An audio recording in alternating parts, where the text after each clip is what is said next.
Saudara, sejumlah korban masih tertimbun di antara puing-puing bangunan musola Pondok Pesantren Al-Kozini Buduran Sidoarjo yang ambruk. Untuk mengetahui informasi terkini, kita melihat ada visual terkini, saudara, yang bisa Anda saksikan.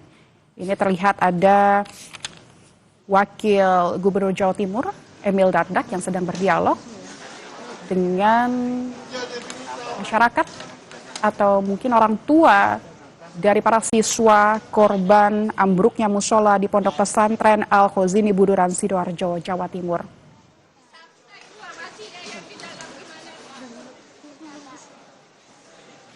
Dan saudara, ini adalah visual terkini dari kunjungan dari Wakil Gubernur Jawa Timur Emil Dardak pasca ambruknya musola di Ponpes Al-Kozini Buduran Sidoarjo. Sebelumnya ambruknya musola ini terjadi kemarin sore, saudara. Tapi mereka masih tanda-tanda kehidupan, masih bisa menjangkau air, masih bisa bernapas.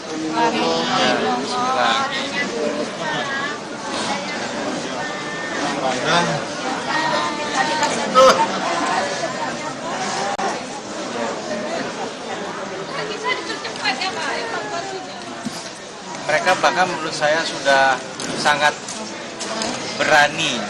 Artinya sesuatu yang kelihatan mentok nggak berhenti mereka. Mereka tambah lagi alat dipahat.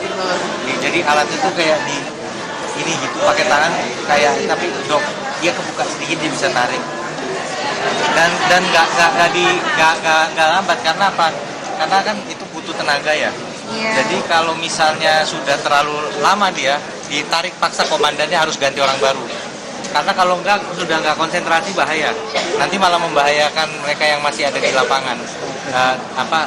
Adik-adik kita yang masih di dalam. Jadi timnya ini udah dari Jakarta, Semarang juga udah datang. Ya, alat-alatnya juga udah disupport tambahan lagi. Tadi ini satu ini memberi gambaran mungkin masih ada 6 lagi selain yang satu ini. Sampai saat ini aja sudah 11 kan yang berhasil dikeluarkan. Susah-susah, titiknya susah banget. Dan bukan cuma di satu titik ya, sebenarnya dari 5 titik, 3 titik udah dicoba akses itu, yang 2 betul-betul nggak mungkin. Ya. Bayangan kita mungkin kan saya bawa eskavator, bayangan saya tinggal di itu. Ternyata begitu dinyalain eskavator, mau ambruk. Kalau ambruk malah yang masih di dalam. Maaf.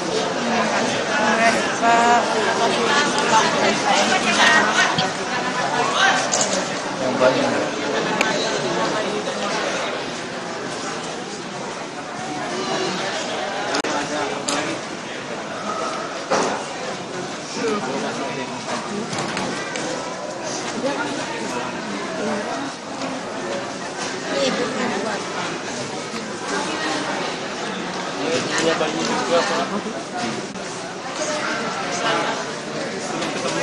Sekarang Pak Emil itu barang.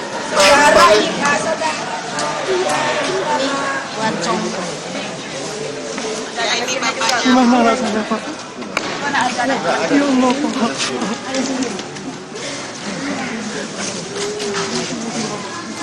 Dari kemarin Tidak berhenti Pak kita. saya sudah menahan. Saya sudah bersabar sampai detik Tapi mereka bukannya berhenti, nggak melambat, ini malah makin intensif di lapangan.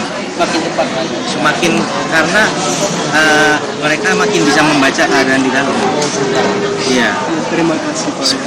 Saya mohon maaf betul, ini kuasa kemampuan kami sudah dimaksimalkan ya, tapi nggak berhenti ya. Terima kasih banyak. Ada apa-apa tolong kabarin petugas kami di sini. Terima kasih banyak. Cara tampak. Anaknya siapa? Oh, anak saya. Ini ada jajan. Ini biskuitnya ya. Terima kasih Pak ya. Oke, Pak. Jadi untuk hari ini, untuk update evakuasi yang dilakukan seperti apa? Kita mengapresiasi luar biasa kinerja Basarnas yang operasi ini penuh risiko. Saya dan tim kita sampai sudah bawa ekskavator, bayangan kita angkat-angkatin pakai alat berat. Ternyata baru di starter aja, lendutan dari beton balok yang ini itu menunjukkan instabilitas dan bisa ambles, sedangkan banyak tanda-tanda kehidupan. Dari kerja yang luar biasa, area yang sangat sempit dan berbahaya karena kita bicara potongan-potongan dari plat bajanya yang dengan leher mungkin dekat sekali itu. Petugas mereka sudah mengevakuasi, kita lihat kurang lebih ada 5 titik akses, 2 betul-betul tidak mungkin, 3 mereka bergerak secara simultan, dan dari 1 titik ada 2, dari sini ada 2 lagi, dari sini ada, total bahkan sudah sampai 11, dan saat ini mohon doa berjuang, estimasi dari 1 yang sedang saat ini sudah bisa diakses, diberikan roti di dalam, dia bisa makan sendiri, estimasi sekitar 6 lagi, tapi angka ini tidak bisa dijadikan pegangan karena ini estimasi dari tanda-tanda kehidupan yang dideteksi tim Basarnas. Ya, Pak, kalau misalkan dilihat dari lokasi, kira-kira ada berapa banyak orang lagi yang sekiranya bisa terdeteksi di sana, Pak? Ini secara perpetual kan kita ngelihat, 11 sudah, ditambah ini sekitar 6-7. Jadi kan itu total bisa. Tapi begitu kita bilang sekian, begitu ada tanda-tanda kehidupan, kita teman-teman Basarnas maksudnya.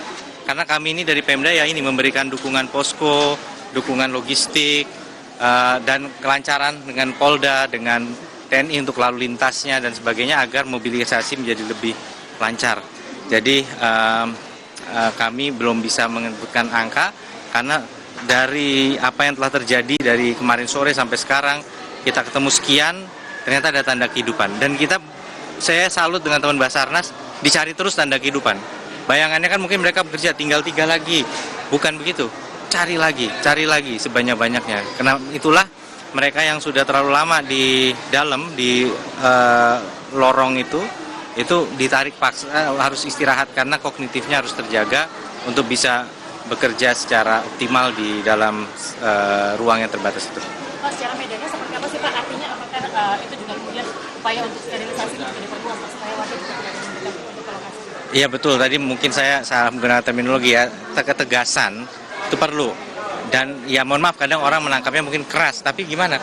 Karena kalau tidak disterilisasi, tadi kejadian sekali ada relawan coba-coba masuk dengan santri, tiba-tiba dia menjatuhkan barang itu kemudian menimbulkan gemuruh yang kemudian bisa menyebabkan instabilitas. Tapi sekarang sudah kerja kembali semua tim, tidak terlalu lama tadi break karena gemuruhnya tidak terlalu lama mereka kembali.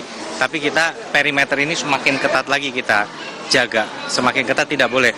Karena kita saya banyak tadi, terutama yang laki-laki anggota keluarga, udah pengen nerobos masuk Pak, saya siap kenapa-napa di dalam. Bukan, Anda yang kenapa-napa, tapi petugas Basarnasnya, Damkarnya, BPBD-nya, TNI Polri-nya, dan juga adik-adik kita ini yang masih punya harapan hidup, yang bisa dibahayakan kalau ada yang coba-coba masuk.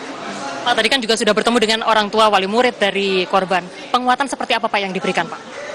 Kejujuran mengenai apa yang betul-betul sedang kita ikhtiarkan. Mereka nggak butuh kata-kata lain selain kejujuran. Mereka bisa merasakan kita menyampaikannya sebenarnya atau enggak. Kesulitannya adalah memang mereka tidak bisa melihat langsung karena tidak mungkin sebanyak ini itu tidak mungkin membuat Basarnas tidak bisa bekerja. Nah itu yang kita harus punya empati bagaimana mereka tidak tahu apakah anggota keluarganya masih hidup atau tidak.